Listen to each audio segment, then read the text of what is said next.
మన జాతకాన్ని 3 లేయర్స్ మారిపోతుందన్నారు. Personality level, individual level, spiritual లెవెల్లో 3 లేయర్స్ మారిపోతాయి. ఒకదానికి సన్, ఇంకోదానికి మూన్, ఇంకోదానికి ఫస్ట్ హౌస్ లార్డ్స్ కింద పనిచేస్తాయి. Your first house is no more your first house. Cosmic first house మీకు పనిచేస్తుంటుంది ఒక్కొక్కసారి. అందుకని మీకు జాగ్రత్తగా అబ్జర్వ్ చేస్తే పుస్తకాల్లో గట్రా చదివినప్పుడు ఏమైనా మీకు ఈ మూన్ బేస్డ్ ఆస్ట్రాలజికల్ ప్రొడక్షన్స్ గట్రా చదివేటప్పుడు సరిగ్గా చదవండి. ఏంటవుతుందంటే ప్రతి రాశికి వాళ్ళు చెప్పిన ప్రతిదీ కూడా మనకు పనిచేస్తుంటే అనిపిస్తుంటుంది. ఇప్పుడు వారపత్రికల్లో వాటిలో ఇస్తుంటారు కదా, మూన్ బేస్డ్ ఆస్ట్రాలజీ ప్రొడక్షన్స్ ఇస్తుంటారు. అవి ఏంటవుతాయంటే ప్రతిదీ చదివేసుకుంటే ప్రతిదీ అనుకొని మనం రిప్రజెంట్ చేసుకోగలుగుతాం. Because moon is not static, అలా తిరుగుతూ ఉంటుంది, ప్రతి సైడ్ మీద కవర్ చేస్తుంటుంది. కాబట్టి అంతవరకు రిఫ్లెక్షన్ మనకు కనిపిస్తుంటుంది ఏదో రూపంలో. అలాగే మనం దాన్ని ఐడెంటిఫై చేసుకుంటూ ఉంటాం. అంటే సైన్స్ అనేటువంటిది ఓపెన్ చేసేటప్పుడు ఇన్ని రకాలుగా ఓపెన్ అవుతూ ఉంటుంది. సరే మళ్ళీ అదంతా మొత్తం తిరిగి మళ్ళీ అక్కడికి వచ్చామంటే మళ్ళీ మూలాధారం తిరిగి వచ్చాం. ఎందుకంటే ఇదే కదా బేస్ అనుకున్నాం మనం. సో ఆ మూలాధారం అనేటువంటి చక్రం దగ్గరికి వచ్చాము. అక్కడి నుంచి ఇంకా మనం ఇప్పుడు ఎవరు చేయాలంటే యోగి తలక ఒక లైఫ్ సైకిల్ మనం ముందు తీసుకుని వెళ్ళాలి. ఆ ప్రిన్సిపల్ ఏంటంటే ఎర్త్ ప్రిన్సిపల్ ఎప్పుడైతే వచ్చిందో we stand up on earth, that means that is the place where we physically alive. మనం అక్కడ ఫిజికల్గా మనల్ని మనం రిప్రజెంట్ చేసుకునేటువంటి ఒక స్థానం అయి ఉంటుంది. ఆ స్థానాన్ని ఫస్ట్ ఎవరు చేయాలి? ప్యూరిఫై చేయాలన్న. ప్యూరిఫై చేస్తే ఏమిటవుతుంది? మిగిలిన శరీరం అంతా క్లీన్ అవుతుందన్న. క్లీన్ అప్పుడు ఏమిటి వస్తుందంటే ఈ లోపల ఉండే అజ్ఞానం, నిర్మాల్యం మొత్తం పోవాలన్న. సో మూలాధారం అంటే ఎప్పుడు కూడా 4 బీజాక్షరాలతో ఉంటుందని వాటి తర్వాత డీటెయిల్స్ అన్ని కూడా మనకి సర్ జాన్ వుడ్రఫ్ పుస్తకం తిరిగేస్తే మొత్తం లెఫ్ట్ రైట్ అండ్ సెంటర్ దొరికేస్తాయి. శివ అండ్ శక్తి, శక్తి అండ్ శాక్త, తర్వాత ఇంట్రడక్షన్ టు తంత్రశాస్త్ర ఇటువంటి బుక్స్లో చదివారంటే వాళ్ళ బీజాక్షరాలు ఎలా ఉంటాయి, ఏదో లం, వం, షం, హం, రమ్ అని చెప్పి ఇలా 3 బీజాక్షరాలు ఉంటాయి. తర్వాత కొన్ని మనకి తెలుగులో ఉండేటువంటి అక్షరాలు దీర్ఘాక్షరాలు, హ్రస్వాక్షరాలు, ప్రాణాలు అనే పేరుతో పిలుస్తారు. వ్యంజనములు, ప్రాణములు అని పిలుస్తారు. ఇటువంటి అక్షరాలు వెనకాల ఉండేటువంటి కాస్మిక్ సింబాలిజం మళ్ళీ మన షట్చక్రాల్లోనే మనకి బంధించబడి ఉంటుంటుంది. ఒక్కొక్క సౌండ్ ఉచ్చరించేటప్పుడు ఒక్కొక్క రకమైనటువంటి వైబ్రేషన్ మనం లోన్ అవుతూ ఉంటాం. సింపుల్గా మనకు అర్థం చెప్పుకోవచ్చు. ఇప్పుడు ఇదే రూమ్ ఉంది, 2 లైట్లు ఉన్నాయి, ఫ్యాన్ ఉంది, పుస్తకాలు ఉన్నాయి, ఏదో 4-2 వార్డ్రోబ్స్ ఉన్నాయి, మన ఒక 5-6 మనుషులు ఉన్నాయి. ఈ రూమ్లో ఎవ్వరు లేరు అనుకోండి. మనం మామూలుగా చిటికేసినా కూడా రిఫ్లెక్షన్ ఎక్కువ వస్తుంటుంది. దాన్ని ఏమన్నా ప్రతిధ్వని, ఎక్కువ మన పేరుతో మనం పిలుస్తుంది ప్రతిధ్వని. అలాగే సపోజ్ ఈ గోడ కూడా లేదనుకోండి, ఇదే కనుక పెద్ద హాల్ అయితే ఎక్కువ అనేది ఇంకా ఎక్కువ వైబ్రేట్ అవుతుంటుంది. అదే ఒక పెద్ద సినిమా హాల్లోకి వెళ్ళి కొడితే, అంటే హ్యాలో ఉన్నటువంటి ప్లేస్లోకి వెళ్తే ఇంకా పెద్ద వస్తుంది. అదే ఒక పెద్ద గుహ దాంట్లోకి వెళ్తే మా దగ్గర ఉన్నాయి, అంటే మన అరకు దగ్గర మా కేవ్స్ ఉన్నాయి, బొర్రా కేవ్స్ ఉన్నాయి. అక్కడికి వెళ్తే వాళ్ళు చప్పట్లు కొట్టి మాకు అంతా వినిపిస్తారు.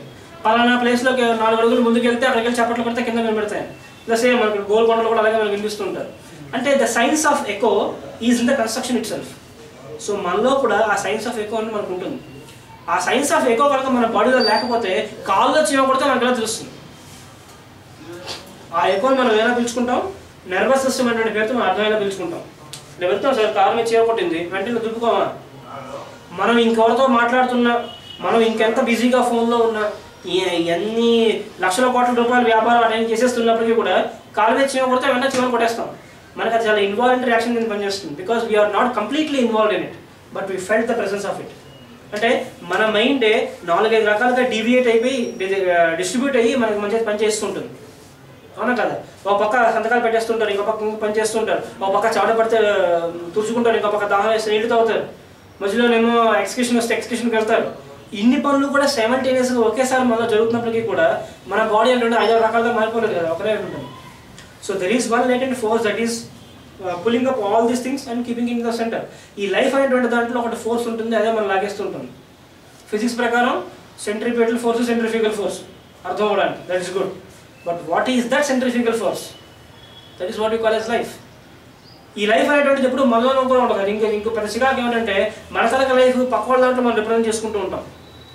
పక్కవాడి తరగ లైఫ్ని మన దాంట్లో మనం ఆహ్వానం చేసుకుని పని చేయించుకుంటూ ఉంటాం. అలా కనుక లేకపోతే బాండేజ్ అనేటువంటిది ఉండదు కదా, ఇద్దరు వ్యక్తుల మధ్యన సంబంధం అనేటువంటిది ఉండదుగా. మీ ఇంట్లో వాళ్ళకి ఒంట్లో బాగాలేకపోతే మీ తరగతి రియాక్షన్ ఒకలా ఉంటుంది, మీ పక్క ఇంటి వాళ్ళకి ఒంట్లో బాగాలేకపోతే వాళ్ళ తరగతి రియాక్షన్ వేరేలా ఉంటుంది. ఎక్కడో ఎవడో జింబాబ్వేలో, యుగాండాలో వాళ్ళకి వరకు జ్వరం వచ్చిందంటే అసలు మనం పట్టించుకుందాన్ని. అవునా? ఎందుకంటే అనుకోవడానికి జ్వరం వచ్చింది, ఓకే ఫైన్. మంచి ఉదాహరణమైనటువంటి వాడు బాగా మంచివాడైతే ఏం చేస్తాడు? భగవంతుని ధ్యానం పెడతాడు, అయ్యో వాడు కూడా కష్టం వచ్చిందంటే వాడి కష్టాన్ని ఎలాగైనా తీర్చు అని, అంతే. లేదు ఇంకా కొంచెం మరీ టూ మచ్ ఏం చేస్తాడు? అక్కడికి వెళ్ళి వాడికి మందేసి వచ్చేస్తాడు. ఉంటారు పీపుల్ ఆర్ లైక్ దట్. అంటే how we treat the other people వాడు కూడా వాసుదేవ స్వరూపం అని చెప్పి భావించి వాడికి పనిచేసినటువంటి ఒక వ్యక్తి అయితే వాడు బాగుండాలని కూడా ఒక లెవెల్లో కరెక్ట్, ఫిజికల్గా వెళ్ళి వాడికి సర్వీస్ చేయడం ఒక లెవెల్లో కరెక్ట్, మనకి మనమే సర్వీస్ చేస్తున్న అవతల రియాక్ట్ అవ్వాలని వాళ్ళు తగ్గించాలని వేరే కరెక్టే ఉంటుంది. ఇటువంటి వాళ్ళు ప్రపంచంలో ఉండేటువంటి చెడుని కూడా వాళ్ళ మీద వాళ్ళు తీసుకుని వాళ్ళు సఫర్ అయ్యి ప్రపంచాన్ని ఉద్ధరిస్తూ ఉంటారు కొంతమంది. అందుకని మహానుభావులు అనేటువంటి వాళ్ళు ఎప్పుడు కూడా చాలా కష్టాలు ఉన్నట్టు మనకు అనిపిస్తూ ఉంటుంది. It's not there they don't wish to be happy, it is that there they sacrifice themselves, they sacrifice their happiness for the well being of the nation. ఒక జాతి మొత్తాన్ని కూడా ముందుకు పంపించడం కోసం ఒక రకంగా జైలుకి వెళ్ళిపోయాడు. వెళ్ళిపోయిన తర్వాత ఏమైనా కృషి కనిపించడానికి కనిపించి నీకేం పర్వాలేదు, నీ బర్త్డే అంటే స్వాతంత్రం వస్తుంది. యోగేంద్రుడు ఆయన బర్త్డే August 15th, కృష్ణుడు కనిపించి జైలు చెప్పాడు నీకేం పర్వాలేదు, నీ బర్త్డే అంటే స్వాతంత్రం వస్తుంది. అలాంటి వాళ్ళు ఉంటారు, మహానుభావులు యోగులు ఉంటారు. అంటే వాళ్ళని వాళ్ళు లూజ్ అయిపోయి కూడా పక్క వాళ్ళ కోసం వాళ్ళు లైట్లు ఇస్తూ ఉంటారు. ఎందుకు ఇస్తారంటే వాళ్ళకి ఒక పర్పస్ లేదు. ఆ పర్పస్ని తెలుసుకుని మరుక్షణం ఏమిటవుతుందంటే life is very much higher to you, నీ లైఫ్ నీకు చాలా చాలా గొప్పగా నువ్వు కనిపిస్తుంటావు. అప్పుడు నీకు అనిపించకపోవచ్చు నేనే నేను పనులు చేశాను కూడా మళ్ళీ తిరిగి రివర్స్లో. అప్పుడు ఏంటవుతుందంటే మీ లైట్ అనేటువంటిది అందులో రిఫ్లెక్ట్ అవుతూ ఉంటుంది. మన లైట్ని అందరిలో రిఫ్లెక్ట్ చేయడం ఏంటంటే may the light in me be the light before me, may I learn to see it in all. మన ఈవినింగ్ ఇన్వొకేషన్ చేసుకుంటున్నాం కదా, దాని తలక సోర్స్ అక్కడి నుంచి వచ్చింది. May the light in me be the light before me, may learn to see it in all అన్న మాటకు అర్థం ఏంటంటే ఇంత పెద్ద అర్థం ఉంది అనుకోదు. మనల్ని మనం చూసుకున్నప్పుడు, మనల్ని మనం తెలుసుకున్నప్పుడు మన పక్కవాడు కూడా మనలాంటి వాడే అని తెలుసుకుంటాం. అప్పుడు మనలో ఉండేటువంటి వెలుగు వాళ్ళు మనకు ప్రచురంగా కనిపిస్తుంటుంది. దానికి తెలుగు ట్రాన్స్లేషన్ నాకు గుర్తు రావట్లేదు. నాలోని కలగ వెలుగు నా ఎంత కనబడును కాక వెలుగుగా వెలిగించి కనిపించగాక. అంటే మనం చేసేటువంటి పని మనకి ఇంకొక రకంగా కనిపిస్తుంది అనుకోండి, అంటే మన తాలూకు అవతల రూపంలో కనిపిస్తుంది అనుకోండి, చాలా అద్భుతంగా ఉంటుంది కదా. మన థాట్ అనేటువంటి ఒక యాక్షన్గా కనిపిస్తే we are nothing but we are the creator. That is why the parents have very affection towards their children. Parents తాలూకా రూపంగా పిల్లలు వస్తారు కదా, అందుకని వాళ్ళ ఎఫెక్షన్ అనేటువంటిది ఉంటుంది. Even though they are two different forms, mother వేరు కిడ్ వేరు అయినప్పుడు కూడా ఎఫెక్షన్ అనేది పనిచేస్తుంటుంది కదా. సో మనిషిలో ఉన్నటువంటి ఒక ఎలిమెంట్ ఏదో ఇద్దరిని ఇలా గాడ్ చేస్తూ ఉంటుంది. కొడుకు ఆకలేసి తల్లి తెలుస్తుంది, ఫిజికల్గా ఇద్దరిని అటాచ్ చేసి ఇద్దరిని తాడుతో కట్టేసి కూర్చోబెట్టారు. కానీ కొడుకు ఆకలేస్తే చిన్నప్పుడు తల్లి తెలుస్తుంది, కొడుకు ఒంట్లో వాళ్ళకి తల్లి తెలుస్తుంది. అంటే ఎలా తెలుస్తుంది అంటే ఎఫెక్షన్ ఏంటంటే వాళ్ళకి బై బర్త్ ఉంటుంది. దానికి మనకి సైన్స్ దానికి ప్రూవ్ చేయలేకపోవచ్చు. But the fact is this, మనలో వచ్చేటువంటి ఆలోచన అసలు అలా అనిపిస్తుంటుంది. కొన్ని ప్లేస్లకు వెళ్తే కొన్ని ఆలోచనలు వస్తుంటాయి, కొన్ని ప్లేస్లకు వెళ్తే కొన్ని ఆలోచనలు వస్తాయి. అలా ఉంటుంది డిఫరెన్సెస్ అనేటువంటి. ఎప్పుడో ఒక ఆలోచన రావచ్చు, దాన్ని మనం టెంపరీగా కట్ చేసుకోవచ్చు. మళ్ళీ తిరిగి అదే ప్లేస్కి వెళ్ళినప్పుడు ఏదో సీరియల్ లాగా ఎక్కడితో ఎండ్ అయిందో మళ్ళీ అక్కడి నుంచి మళ్ళీ స్టార్ట్ అవుతూ ఉండొచ్చు. కొంతమంది కళ్ళు ఇలా వస్తుంటాయి. క్యాన్సర్ బాగా స్ట్రాంగ్గా ఉన్న వాళ్ళకి, లేదంటే మూన్ బాగా స్ట్రాంగ్గా ఉన్న వాళ్ళకి కళ్ళు కూడా సీరియస్ రూపంలో వస్తుంటాయి. వాళ్ళకి ఆస్ట్రాలజీ కూడా కరెక్ట్ చేసుకుంటే వాళ్ళకి తెలుస్తుంటుంది. పీసెస్ వాళ్ళకి కూడా కొంచెం గట్టిగా వస్తుంటాయి. కళలు ఏంటంటే సీరియల్ వైజ్గా వస్తుంది అనమాట. ఇవాళ ఒక మొదటి భాగం, రేపు రెండో భాగం అన్నట్టుగా అనమాట. అంటే ఇక్కడతో కళ అయిపోదు, మళ్ళీ ఈ కళ మళ్ళీ ఇంకెప్పుడు రిపీట్ అవుతుంటుంది వాళ్ళకి. మళ్ళీ ఎక్కడితో అయిపోయిందో అక్కడి నుంచి అది రిపీట్ అవుతూ ఉంటుంది. అంటే వాళ్ళకి తెలియని ఒక సబ్ కాన్షియస్ మెమరీలో వాళ్ళ సైకిల్ క్రియేట్ చేసుకుంటూ ఉంటారు. ఇంత దీనికోసమే అయితే మన ఫిజికల్ బాడీ వెనకాల ఉన్నటువంటి సీక్రెట్స్, వెనకాల ఉన్నటువంటి సైకిల్స్ అనేటువంటివి మనకి ఎప్పటికీ అర్థం కాదు unless we master our self. The only possible way how to master our self is just to a proper inhalation and proper exhalation. That's it. సో హమ్ అంతే. ఈ స్వాహం చేస్తే ఏమిటవుతుంది అంటే ఊపిరి పీల్చుకొని తింటమే, అంతకుమించి ఇంకేం లేదు. మనం ఏమీ గట్టిగా సోహం గట్టిగా ఆడాల్సిన పని లేదు. ఊపిరిని పీల్చుకోవడం, ఊపిరిని వదలడం. ఊపిరినే పీల్చుకుంటూ ఉంటే వదలకపోతే ఏమిటవుతుంది, ఇంకేం ఉండదు, తీసుకెళ్ళిపోతారు. ఎప్పుడు ఊపిరి వదులుతూనే ఉన్నా కూడా ఊపిరి తీసుకెళ్ళిపోతే అయినా కూడా పోలేదు. సో ఈ స్టేట్ ఆఫ్, ఈ బ్యాలెన్స్ ఆఫ్ స్టేట్ అనేది ఉండాలి. దీన్ని ఏమంటారు, సమాన వాయువు అనేటువంటి పేరుతో పిలుస్తారు. బ్యాలెన్స్డ్ వాయువు అనేటువంటి ఒకటి ఉండాలి. ఉన్నప్పుడు ఏమిటవుతుందంటే శరీరం తనకి నిర్మాణం కూడా దాన్ని బట్టి ఆధారంగా ఉంటుంది. కొంతమందికి శరీరం చాలా డిఫరెంట్గా ఉంటుంది. డిఫరెంట్ అంటే నా ఉద్దేశం వాళ్ళకి ఏదో 10 చేతులు 5 కాదు 5 తలలు ఉంటాయని కాదు. వాళ్ళకి నడువు నుంచి వాళ్ళ తల వరకు వాళ్ళ పోషణ ఒక తక్కువ ఉంటుంది, నడువు నుంచి వాళ్ళ కాళ్ళ వరకు వాళ్ళ పోషణ పెద్దదిగా ఉంటుంది. అంటే కొంతమందికి ఏమో రివర్స్లో ఉంటుంది, వాళ్ళ కాళ్ళు పొట్టుగా ఉంటాయి, మనిషి వాళ్ళ ఫిజిక్స్లో పొడుగుగా కనిపిస్తూ ఉంటారు. కొంతమంది సన్నగా ఉన్నా కూడా బాగా పొడుగు కనిపిస్తారు, కొంతమంది లావుగా ఉన్నా పొడుగు కనిపిస్తుంటారు, నిజంగా వాళ్ళు హైట్ అయినప్పటికీ కూడా. అంటే to the point of the observer the things changes, but వాడికి ఎప్పుడు డిఫరెన్స్ కనపడదు. మిమ్మల్ని మీరే 10 రోజుల పాటు అతను చూస్తున్నారు అనుకోండి, మీ పెద్ద చేంజ్ కనపడదు. మిమ్మల్ని ఎవరైనా 5-6 ఏళ్ళ తర్వాత చూస్తే వాళ్ళకి మీలో చేంజ్ కనబడుతుంది. మీలో అటువంటి చేంజ్ మీలో మీకే కనబడుతుంది. That means we are master of our self, right? అంటే మనలో ఉండేటువంటి చేంజ్ని మనమే కనుక నోటీస్ చేయగలిగితే, be the light before me, may I learn to see it in all.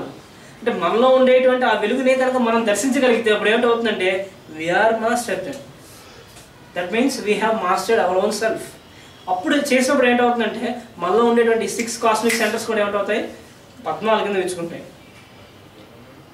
ఈ పద్మాల కింద చక్రాలు విచ్చుకోవడం అనేటువంటి దాని వెనకాతల ఒక 16 రకాలైనటువంటి ప్రొసీజర్స్ ఉంటాయి. ఆ 16 రకాలైన ప్రొసీజర్స్ కూడా నెక్స్ట్ క్లాస్ చారీ గారి దగ్గరికి మనం నేర్చుకుందాం. గురు పూజల్లో మన గురు పూజలు జరిగినటువంటి గురు పూజల్లో చారీ గారు చెప్పినటువంటి ఆయన ఇచ్చినటువంటి లెక్చర్ దీని మీద ఇచ్చారు. మనిషిలో ఉండేటువంటి ఈ తాత్విక్ సెంటర్స్ ఏవైతే, కాస్మిక్ సెంటర్స్ ఏవైతే ఉంటాయో వీటిల్ని కనుక బాహ్య రూపంలో కనుక మనం తీసుకొస్తే ఏమిటవుతాయి, ఈ 16 ఉపచారాల కింద ఒక పూజలో మనకు కనిపిస్తుంటాయి. పాదయోహ పాద్యం సమర్పయామి, హస్తయోహ అర్ఘ్యం సమర్పయామి, ముఖ్య శుద్ధాచరణం సమర్పయామి, స్నపయామి. ఇవన్నీ కూడా ఏమిటంటే మనం చేసుకునేటువంటి ఉపచారాలే the cleaning of our self. ఈ క్లీనింగ్ అయినప్పుడు ఏమిటవుతుందన్నారు, ఈ పద్మాలు అనేటువంటి ఈ చక్రం అనేటువంటి పద్మాలుగా వేసుకుని తద్వారా ఈ కుండలైనటువంటి ప్రయాణిస్తుందన్నారు. ఈ కుండలైనటువంటిది ఎప్పుడు కూడా ఏదో ఒక మెర్క్యూరీ మీటర్ లాగా ఇలా మీదకెళ్ళడం కింద రావడం ఏముండదన్నారు. It's not a physical object, it's a abstract entity. మనలో ఉన్నటువంటి జ్ఞానమే కుండల కింద మనం పనిచేస్తూ ఉంటుంది.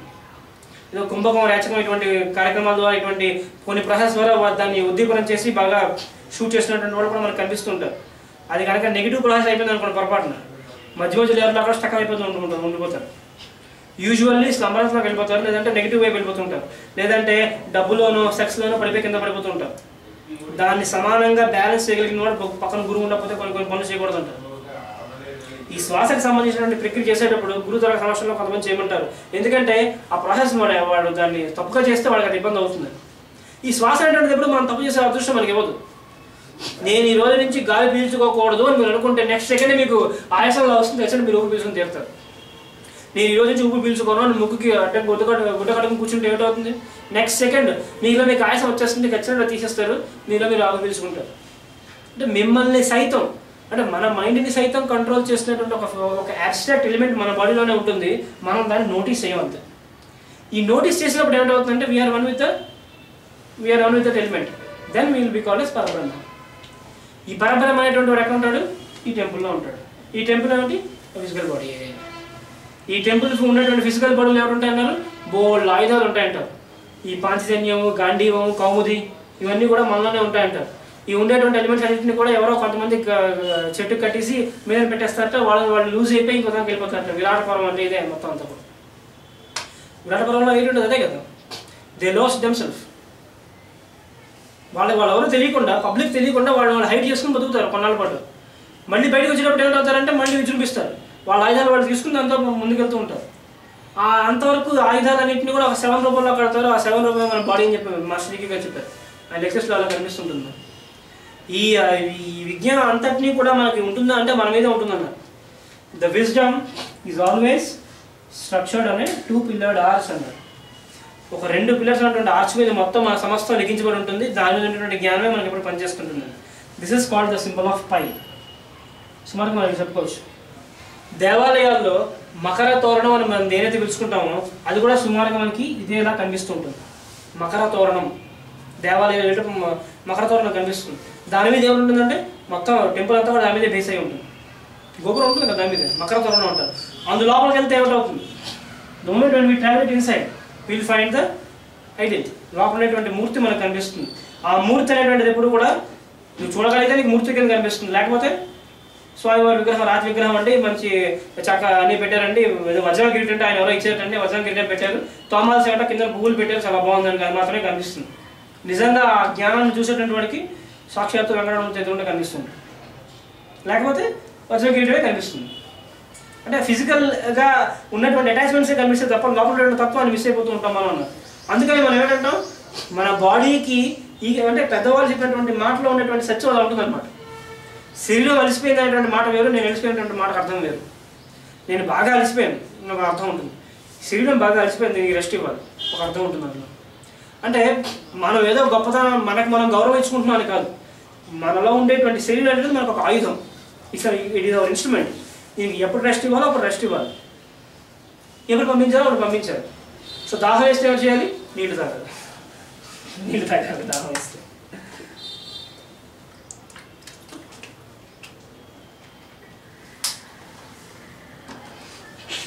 సేవ్ అవుతుంటే మళ్ళీ రిజర్వేట్ అవుతుంది, ఒకసారి మళ్ళీ శక్తి ఎక్కువ వస్తుంది.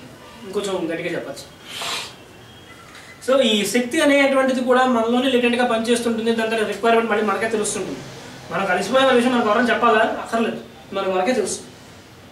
మనం అలసిపోయే వాళ్ళ విషయం మనకు ఎవరో చెప్పాల్సిన పని లేదు, మనకే బాగా తెలుస్తుంది. బాగా ఎక్కువ పని చేసిన బాగా అలసిపోయానండి. అలసిపోయినప్పుడు కూడా ఏదైనా ఎమర్జెన్సీ వర్క్ వచ్చింది అనుకోండి, బాగా అలసిపోయారు, అర్ధరాత్రి రావాలి నిద్రపోయారు, తక్కువ అనేది ఎమర్జెన్సీ వర్క్ వచ్చింది, లేస్తామా లేవమా?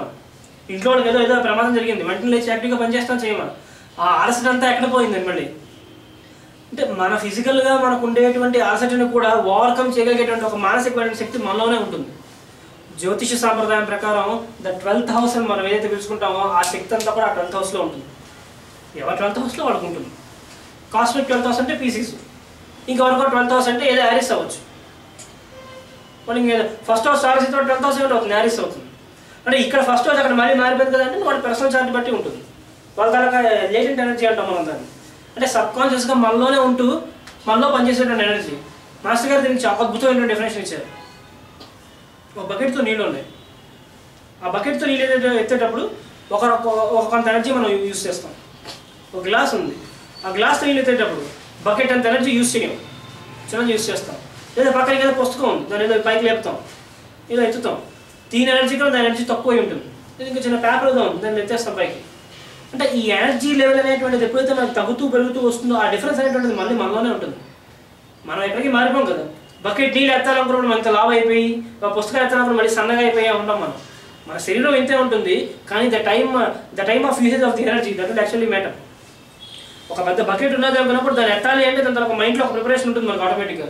సో శక్తి అనేటువంటిది ఆటోమేటిక్గా మనకు వచ్చేస్తుంది ఆ టైంకి. ఏదో క్యాజువల్గా పుస్తకం ఉంది, లేకపోతే పక్కన పెట్టేస్తూ ఉంటాం, సామాన్లు ఏవి ఎత్తాలని వెంటనే ఎనర్జీ లోపల నుంచి వచ్చేస్తూ ఉంటుంది.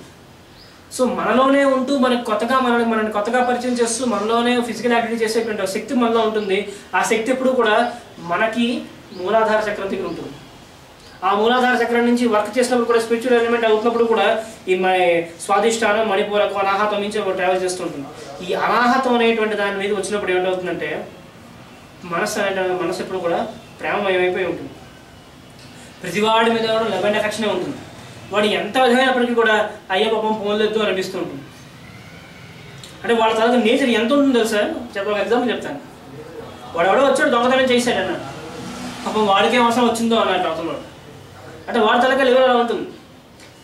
అంటే అంత పరమైనటువంటి ప్రేమతత్వం అన్నమాట అవతల వాడి మీద కూడా. మనకి రీసెంట్ పాస్ట్లో మనం చెప్పుకోవాలంటే మదర్ తెరీసా ఒక రకంగా మనం ఎగ్జాంపుల్ చెప్పుకోవచ్చు. మదర్ తెరీసా లైఫ్లో జరిగినట్టు ఒక అద్భుతమైన ఘట్టం ఒకటి ఉంటుంది. కలకటాలో ఆవిడ మిషనరీస్ ఆఫ్ చారిటీ స్టార్ట్ చేసిన కొత్తలో ఇలాగే అనాథ పిల్లల్ని, తర్వాత లెపర్సీ అప్పుడు బాగా ఎక్కువైనటువంటి రోజుల్లో ఈ పిల్లలందరినీ కూడా ఆవిడ చేరదీశారు. సరే చేరదీసింది, ఏదో వీళ్ళు చెట్టు కింద పెట్టింది, అందరూ బాగానే ఉంది. వాళ్ళందరూ ఆకలితో ఏడుస్తున్నారు, పిల్లలకి ఏదో కావాలి. వాళ్ళకి ఏమిటి చేయాలని అడిగింది ఆవిడ. పిల్లలకి ఏదో మరి ఫుడ్ ఏదో ఇవ్వాలి కదా, దానికోసం అని చెప్పి కలకటా స్ట్రీట్స్లో వెళ్తుంటే ఒక బేకరీ ఒకటి కనిపించింది ఆవిడకి. ఒక బేకరీ కనిపించింది. వాళ్ళ తర్వాత ఆ బేకరీ తర్వాత వర్క్ ఏంటంటే బిస్కెట్లు తయారు చేయడం, బిస్కెట్లు తయారు చేసి అమ్ముకోవడం వాళ్ళ తర్వాత వర్క్. ఆ బేకరీకి వెళ్ళి ఒకళ్ళని అడిగింది. ఏమని అడిగిందంటే, మీరు బిస్కెట్లు తయారు చేస్తారు కదా, తయారు చేసేటప్పుడు ఆ బిస్కెట్లని ఒక ప్యాకెట్లో పెడతారు. పెట్టేటప్పుడు ఈ ఒడ్డులో అంతా కూడా కోరుకుపోయి చిన్న రఫ్ పౌడర్ పక్కన మిగిలిపోతూ ఉంటుంది కదా, ఆ మిగిలిపోయినటువంటి పౌడర్ మీరు బయట పారేస్తారు. ఆ బయట పారేయకుండా అది నాకు ఇవ్వండి, అక్కడ పిల్లలు ఉన్నారు వాడికి పెడతానండి. అంటే అడిగింది, ఈ మీరు ప్యాక్ చేసేటప్పుడు ఆ బిస్కెట్లు పౌడర్ మిగిలిపోతుంది, ఆ పౌడర్ ఇవ్వండి. ఆ అడిగిన వాడు ఎవడైతే అడిగిందో వాడికి కోపం వచ్చింది. కోపం వచ్చి గట్టిగా ఆవిడ మీద ఉమ్మేశాడు వాడు. షీ స్పాట్ ఆన్ హర్, ఉమ్మేశాడు ఆవిడ మీద. అని ఇస్తే ఆవిడ ఏం చేస్తుందో సార్, అంత కరుణమయ్యి కదా ఆవిడ చీరతో మొత్తం తుడుచుకుని, నేను అడిగాను నాకు ఇచ్చావు, మరి నా పిల్లల సంగతి ఏమన్నా అడుగుతుంది. అడిగాను వెంటనే ఇచ్చావు బాగానే ఉంది, మరి నా పిల్లల సంగతి ఏమన్నా అడుగుతుంది. అంటే ఇచ్చినటువంటి దాంట్లో ఆవిడ తనక నేచర్ ఏమిటంటే మొత్తం అంతా ఎగ్జిబిట్ అయిపోయింది. ఒక్క వన్ సింగిల్ స్టేట్మెంట్స్ అని, thank you for what you have given but what about my kids అడిగింది. ఆవిడ బయోగ్రఫీలో ఉంటుంది స్టేట్మెంట్ ఇలా, she cleanly wiped up with her blue bordered white sari and replied, thank you but what about for my children. నేను అడిగాను నాకు ఇచ్చావు, మరి నా పిల్లల సంగతి ఏమిటని. ఆ మాట వాడిని మొత్తం ట్రాన్స్ఫార్మ్ చేస్తుంది. No he's a multi millionaire business అనమాట పడుతుంది. ఇంటర్నేషనల్ ట్యాంక్స్ అవి చేస్తుంటారు. ఇప్పటికీ కూడా ఎవ్రీ సండే ఎంతమంది పిల్లలు ఉన్నారో అంతమందికి కూడా ఎక్స్పోర్ట్ క్వాలిటీ బిస్కెట్స్ వాళ్ళు సప్లై చేస్తుంటారు. It was being done for the past 60 years. గత 60 ఏళ్ళ బట్టి వస్తున్నటువంటి ట్రెడిషన్ వాళ్ళు కదా. అలాంటి ఆవిడ చెప్పినట్టు ఒక మాట ఒక జనరేషన్ని, ఒక ఫ్యామిలీ మొత్తాన్ని మార్చింది ఏకంగా. అంటే ఒక మనిషి అనేటువంటి దాని వెనకాతలు ఉండేటువంటి ఇన్స్పిరేషన్ ఇంత డీప్గా ఉంటుంది. ఒక మాట వెనకాతలు ఉండేటువంటి ఇన్స్పిరేషన్ ఇంత స్ట్రాంగ్గా ఉంటుంది. ఆవిడ ఏమో చేసింది, వాడితో యుద్ధమేం చేయలేదు. వాడిని ఏదో కంప్లైంట్ చేసి, ఏదో ప్రొటెస్ట్ చేసి, ధర్నాలు చేసి, స్ట్రైకులు చేసి ఏం చేయలేదు. జస్ట్ వాడిని అడిగింది. వాడు ఇచ్చినటువంటి దాన్ని వాడు రిసీవ్ చేసుకున్న విధానం కూడా అంత జెంటిల్గానే ఉంది. అవతల వాడు దాంట్లో అది వాడి మహాత్ముని కింద మార్చింది అంతే ఆ టైం కల్లా. It's done. ఆ విధంగా పర్పస్ మొత్తం సర్వ్ అయిపోయింది. ఆ రోజు నుంచి ఇప్పటి వరకు కూడా every Sunday export quality biscuits అన్నీ కూడా మిషన్స్ ఆఫ్ శాలరీస్కి వెళ్తూ ఉంటాయి వాళ్ళ ఆఫీస్ దగ్గర నుంచి, వాళ్ళ బేకరీ దగ్గర నుంచి. అంటే ఒక మాట అనేటువంటిది ఒక వ్యక్తిని ఎంతలాగా మార్చింది అనేటువంటి దానికి ఒక rank example. It was maybe done some 50 years ago, అంతే. అంతకన్నా ముందు ఇప్పుడు అయ్యి ఉండదు. మేడం ఆవిడ మదర్ తెరిసా ఇండియా వచ్చి మిషన్స్ ఆఫ్ శాలరీ స్టార్ట్ చేసిందంటే way back some early 50s, late 40s ఇప్పుడు అయ్యి ఉంటుంది. ఆ టైంలో ఆవిడ తాలూకా నేచరు అవతల వాళ్ళు అంత ట్రాన్స్ఫర్మేషన్ తీసుకురాగలిగింది. ఒక మాట ఇంత చేస్తే ఒక మాట. అట్ ద సేమ్ టైం ఆ ఒక్క మాట చాలు ఒక మనిషిని చంపేయడానికి కూడా. ఒక మాట చాలు ఒక మనిషిని చంపేయడానికి. చైనీస్ ప్రోబ్లో ఒక ప్రోబ్ ఉంది, ఏ 6-inch tongue can kill a man of 6 feet. 6 అంగుళాల నాలుక 6 అంగుళాల మనిషిని కూడా చంపేస్తుంది అన్నారు. కాబట్టి we should be very utmost careful when we use any word. మాట అనేటువంటిది ఎక్కడ వాడాలో అక్కడ వాడాలన్నారు. వాడాలంటే టైం లేనప్పుడు వాడడం మానేమన్నారు.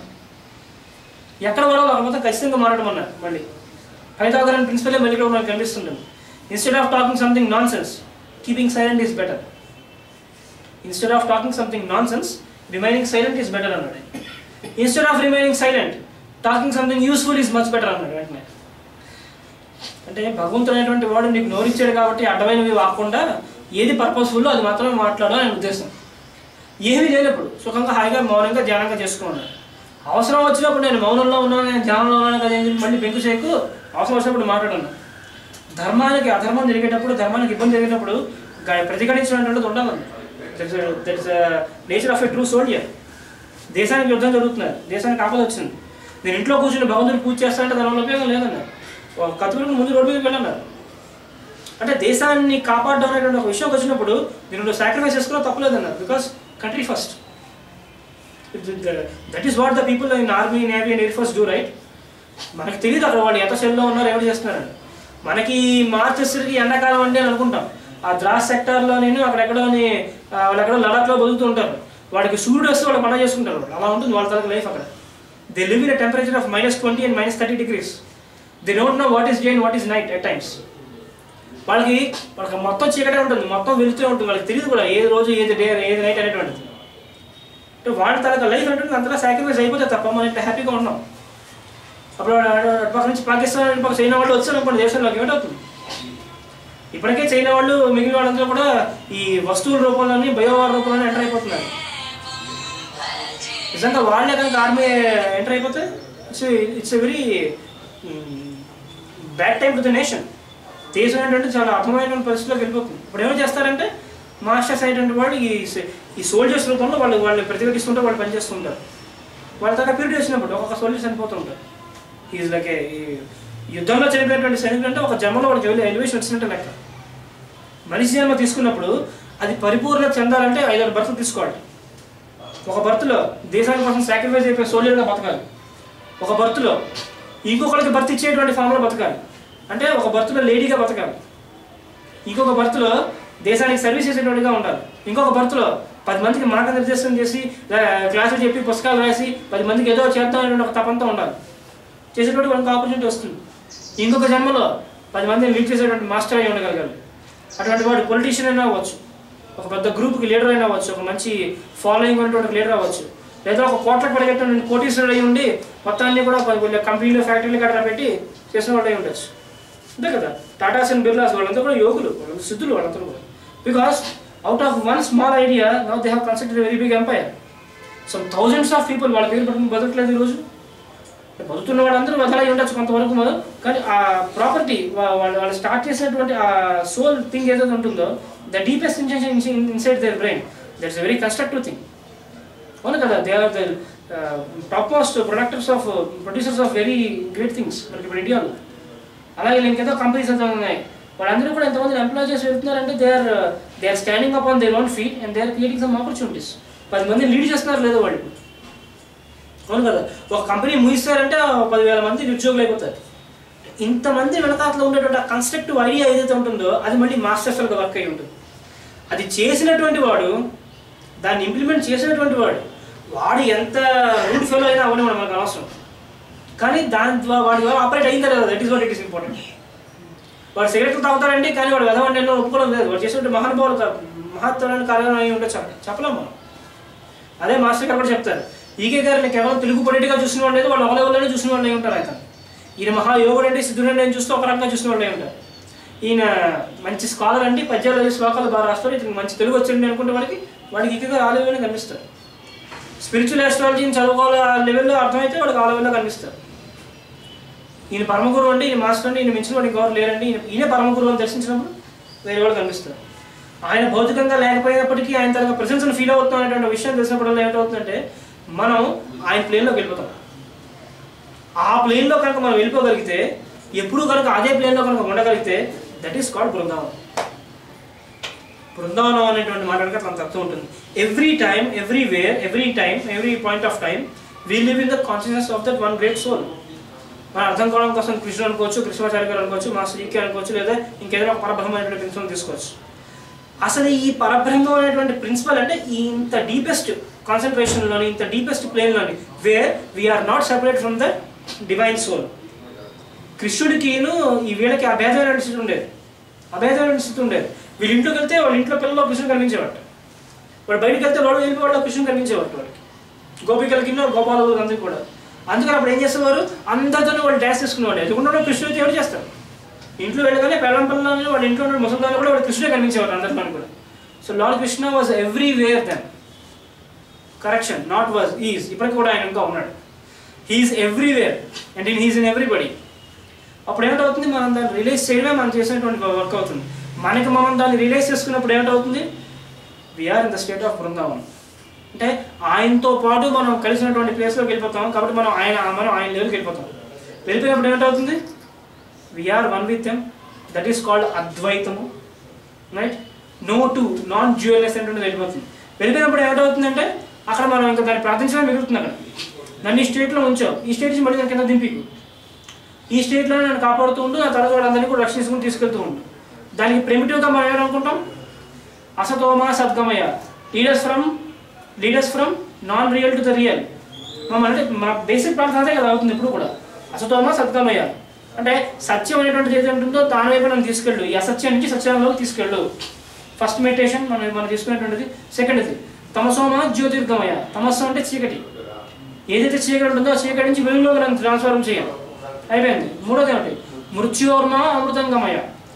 మనిషి అనేటువంటి వాడికి ఈ చావు అనేటువంటిది ఏదైతే ఉంటుందో దాని నుంచి లిబరేషన్ వైపు మనం తీసుకెళ్ళు అని. ఈ చావు అనేటువంటిది ఏంటంటే టెంపరీ ఎలిమెంట్స్ అనేటువంటివన్నీ కూడా ఉంటాయి. ఈ టెంపరీ వాల్యూస్ అన్నింటినీ కూడా మమ్మల్ని ఫ్లీటింగ్ వాల్యూస్ అన్నింటినీ కూడా తగ్గించేసి మమ్మల్ని ఇటర్నల్ వాల్యూస్ ఏవైతే ఉంటాయో వాటి పక్క మమ్మల్ని డ్రైవ్ చేయాలి. ఈ మూడు వైపు వచ్చేటువంటి స్టేట్ ఏమిటి, అహం బ్రహ్మాస్మి, అదే స్టేట్ వస్తుంది. ఇంకా కూడా ఉంది, we're one with the god. Then అసత్యం అనేటువంటిది పోయి సత్యమే మాత్రమే మిగులుతుంది, చీకటి పోయి వెలుగు మాత్రమే మిగులుతుంది, అజ్ఞానం అనేటువంటిది పోయి అదే చావు అనేటువంటిది కానీ లేదంటే ఈ లేని తత్వం అనేది పోయి అమరత్వం మాత్రమే మనకు మిగులుతుంది. అసతోమా సద్గమయ, తమసోమా జ్యోతిర్గమయ, మృత్యోర్మ అమృతంగమయ. ఆ తర్వాత వచ్చిన స్టేట్ ఏంటంటే అహం బ్రహ్మాస్మి, అంతే. అంటే అలా వెళ్ళిన వాడు ఏమిటవుతారంటే he'll become the cosmic man, he'll become the Parabrahma. ఈ పరబ్రహ్మ అనేటువంటి దాని వెనకాతల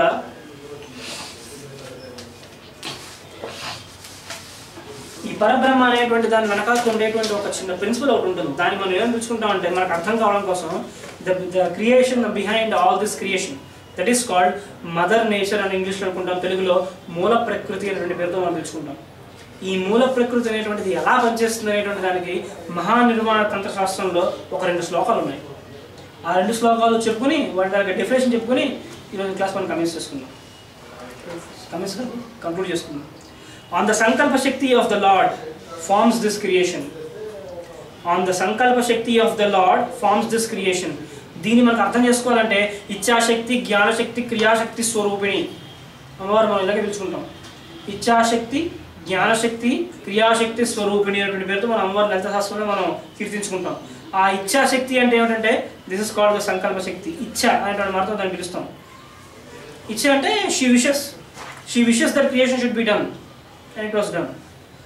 God said let there be light and there was light. Old టెస్ట్మెంట్లో ఉంటుంది మనకి. అంటే దేవుడు అనేటువంటి వాడు ఒక సంకల్పన చేశాడు, ఇది ఉండాలి అని అంటే వచ్చినాడు కనుక ఆయన సంకల్పం అలా ప్రస్ఫుటించింది. మన సంకల్పం అవగాహన. ఎందుకంటే మనకి the ray of will first ray of will సరిగ్గా పనిచేయదన్నారు. మనం దాన్ని క్రియేట్ చేసుకుని ముందుకు వెళ్తూ ఉండాలన్నారు. అవును కదా, రాముడికిను కృష్ణుడికి పనిచేస్తుందంటే రే ఆఫ్ విల్ బాగుంది, మనకు పనిచేయట్లేదు అన్నారు. మనకి రే ఆఫ్ విల్ మనకి పనిచేస్తే మనం దాన్ని నెగిటివ్గా వాడుకుంటాం కాబట్టి మనకు అది పనిచేయకుండా కూడా మనకు అవిద్య అనేటువంటిది మనకు కాపాడుతూ ఉంటుంది. ఈ అవిద్య అనేటువంటిది పోయి ఈ రే ఆఫ్ విల్ అనేది పాజిటివ్గా పనిచేయాలంటే మరి ఆయనకి దండ పెట్టడమే. భజగోవిందం భజగోవిందం భజగోవిందం మూడమతే అంతే. ఆయన తిరిగి వెళ్ళిపోతే ఏమిటవుతుంది, ఈ ఫ్లీటింగ్ వాల్యూస్ అన్నీ పోయి మెయిన్ వాల్యూ ఒకటే మనం మిగులుతుందన్న. On the sankalpa shakti of the lord forms this creation. The thought of the god is the sankalpa shakti. The thought of the god is the sankalpa shakti. The desire kama of the lord makes this creation. క్రియాశక్తి అంటే ఆయన వచ్చేటువంటి కోరిక ఎక్కడికి down అవుతుందండి. అయిన తర్వాత ఏమిటవుతుంది, this creator is called Mahakameshwari or మహాకామేశ్వరుడు. కామేశ్వరి అయితే ఫీమేల్ ఫామ్, కామేశ్వరుడు అంటే మేల్ ఫామ్ అని ఉంటుంది. ఇప్పుడే మనం చెప్పుకున్నాం ఆ మేల్ ఫీమేల్ అనే దాన్ని ఉండకుండా ఎప్పుడు కూడా అర్ధనారి అంటే the man in women and the women in man. Man descends from women, women descends from man. Man and women forms Ardhanari. ఈ అర్ధనారి అనేటువంటి స్వరూపం అక్కడ ఉంటుందన్నారు. ఉండేవాడు చేస్తుందంటే ప్రతి వాళ్ళని కూడా రెండు క్వార్టర్స్ని కింద తీసుకొచ్చిస్తూ ఉంటుంది. Latently there is a man and a woman. There is a man inside a woman, and there is a woman inside a man. The essence of the secret, Mahakameshwarudu. The so feminine power is called Mahakameshwari, right? And the highest incarnations evaithe untayo, ante the highest wantedness or the highest desire is called Kameshwari. The essence of the secret doctrine was given in 2 slokas of the divine poem Mahanirvana Tantra Shastra, which says, Tvam Swarupini Devi Sarvesham Janani Para Trushtayam Tvai Devasi Sarvasham Toshanam Bhavet, which means, in the beginning of the creation, the Lady Lord converts herself as sound and light and thought in man. మనిషిలోని ఒక sound రూపంలోని, ఒక thought రూపంలోని, ఒక వెలుగు రూపంలోని మనలో create అయిపోతుంటుంది ఆవిడ. Then this will అంటే సంకల్పం, this will transform into the physical form. ఈ సంకల్పం అనేది ఫిజికల్గా ఫామ్ అయిపోతూ ఉంటుంది. The creator exhibits himself as the creation. అప్పుడు ఏమిటవుతుందంటే ద క్రియేటరే మన క్రియేషన్ కింద బయట కనిపించేస్తూ ఉంటాడు. So that's why what we said, our body is nothing but a miniature of that cosmic man. అంటే he uttered the word right. ఆయన ఏదో ఒక పదాన్ని ఉచ్చరిస్తారట, అదే పదాన్ని మనం కూడా ఉచ్చరిస్తామన్నారు. ఆయన ఉచ్చరించేటువంటి పదాన్ని ఏమంటారు, ఓంకారం అంటారు. మనం ఉచ్చరించేటువంటి పదాన్ని కూడా ఓంకారం అనేటువంటి పేరుతో పిలుస్తారు. ఆయన ఉచ్చరించేటువంటి ఓంకారంలో కొన్ని స్థాయిలు ఉంటాయి, మనం ఉచ్చరించేటువంటి ఓంకారంలో ఒక స్థాయి ఉంటాయి. ఆయన మనల్ని పిలవాలంటే ఓం అనే పిలుస్తాడు, మనం ఆయన పిలవాలంటే ఓం అనేటువంటి పేరుతో పిలుస్తాం. ఫిజికల్గా మనకి పేర్లు ఉండొచ్చు, సుదర్శన్ గారని, చారీ గారని, నిరూప్ అని, మన కిరణ్ అని, సురేష్ అని బోల్డ్ పేర్లు ఉండొచ్చు. మీ పేరు చెప్పలేదు, జగదీష్, ఇలా ఇన్ని పేర్లని మనకు ఉండొచ్చు. కానీ ఏమిటవుతుంది, మన తాలూకా కాస్మిక్ నేమ్ వేరే ఒకటి ఉంటుందన్నారు. ఆ పేరు ఏంటంటే మన గురువు తప్ప ఇంకొకరికి తెలియదు అన్నారు. మనకంటూ ఒక సీక్రెట్ నేమ్ ఉంటుంది, that is revealed in secrecy in the presence of guru. గురువు అనేటువంటి వాడు మనకు వచ్చి నీ రూపం ఇది, నీ స్ట్రక్చర్ ఇది, నీ పేరు ఇది, నువ్వు తనకు వర్క్ ఇది అని చెప్పి మనకి చెప్తూ ఉంటాడు. లేకపోతే మనకు తెలియదు కదా. ఆ గురువు అనేటువంటి వాడు మనకి గైడ్ చేసినప్పుడు ఏమిటవుతుందంటే we will become the senior most trained person in this universe as well, and now we'll become, అప్పుడు మనం ఏమవుతామంటే మనం బుద్ధుడు అయిపోతాం. మనం సీనియర్ పర్సన్ అనే ఉద్దేశంలో బుద్ధుడు అయిపోతాం. అంటే ఈ మెటీరియలిస్టిక్ థింగ్స్ అన్నింటినీ కూడా బాగా అతీతంగా ముందుకు వచ్చి వాటిని మనం అబ్జర్వ్ చేసుకుని మనం బుద్ధత్వం అనేటువంటి దానికి వెళ్తాం. అయిన తర్వాత ఏమవుతుందంటే we'll again go back to that మూల ప్రకృతి of that old creation. That is called సృష్టి రాధవ్ తుమే కాశీత్ तमो रूपम अगोचरम सृष्टेरादौ त्वमेकासीत् तमो रूपम अगोचरम वृत्तो जगज्जागतत् सर्वं परब्रह्म शिक्षया. The place of Parabrahma is said to be the one where the mind even cannot think of it. The place of Parabrahma is said to be the one where the mind even cannot think of it. Aprajnatam alakshanam. It is above all the levels of human thought and expression. Avijñeyam. Okay? గుర్తుంది కదా శ్లోకం అది? ఆశీతం తమోభూతం అప్రజ్ఞాతం అలక్షణం అప్రతర్క్యం అవిజ్ఞేయం. అంటే మన logic అందదు, మన మైండ్కి అందదు, ఏ సైన్స్కి అందదు, దాన్ని మనం డిస్క్రైబ్ చేయలేం, దాన్ని మనం చూడలేం. అటువంటి ప్లేస్లో ఉంటాడు ఆయన. ఆయన అంటున్నారు it is above to all the creation and above all the lokas and finally it is above all the layers of consciousness. It is called mula prakriti. ఈ మూల ప్రకృతి అనేటువంటిది దాన్ని రీచ్ అవ్వడం కోసం సాధకులు అనేటువంటి వాడు చేయాల్సినటువంటి కొన్ని ఫిజికల్ యాక్టివిటీస్ కొన్ని ఉంటాయి, కొన్ని తరగతి క్యాలిక్యులేషన్స్ ఉంటాయి, కొన్ని తరగతి వర్క్స్ ఉంటాయి, కొన్ని తరగతి ఫిజికల్ వర్క్స్ ఉంటాయి. వర్క్ ఇన్ ది సెన్స్ పక్కవాడికి హెల్ప్ చేయడం, పక్కవాడికి హెల్ప్ చేసుకుంటూ అలా ప్రోగ్రెస్ అయ్యి ముందుకు వెళ్తుండడం, గ్రూప్తో కలిసి పనిచేయడం. Not individual work, it's a group work. ఈ గ్రూప్ వర్క్ చేసేటప్పుడు ఏమవుతుంది, he will attain some steps. Those are called the golden stairs. A clean life, an open mind, a pure heart, an eager intellect, an unveiled spiritual perception, a brotherliness for one's co-disciple, a readiness to give and receive, advice and instruction, a loyal sense of duty to the teacher, a willing obedience to the ways of truth, a courageous endurance of personal injustice, a brave declaration of principles, a valiant defense of those who are unjustly attacked, and a constant eye to the ideal of human progression and perfection, which the secret science depicts. These are the golden stairs, up the steps of which the learner may climb to the temple of divine wisdom. Swasti prajabhyah paripalayantam न्यायेन मार्गेण महीं महिषा गोब्राह्मणेभ्यः सोमस्तु नित्यं लोकाः समस्ताः सुखिनो भवन्तु. स्वस्ति.